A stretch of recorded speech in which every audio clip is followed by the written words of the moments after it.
Today we will go over how to wire the 900M reader. The wires you will see come directly from our factory as shown. Let's begin. First you will see the red and black wire. This will be for power. Next, you will see the green, yellow and gray wires. These will be for the Wiegand. The silver wire is your drain wire, or earth ground wire. Next we will see the purple and blue wires. These wires will come from the factory bound together.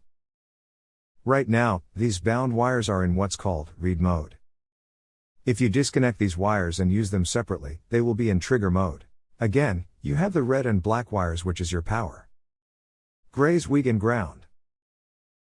The green wire is data 0. And the yellow wire is data 1. That's it. You have now wired the 900M. It's that simple.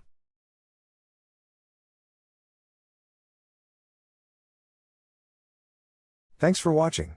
Don't forget to hit that subscribe button so you can keep up on our latest products and tutorial videos.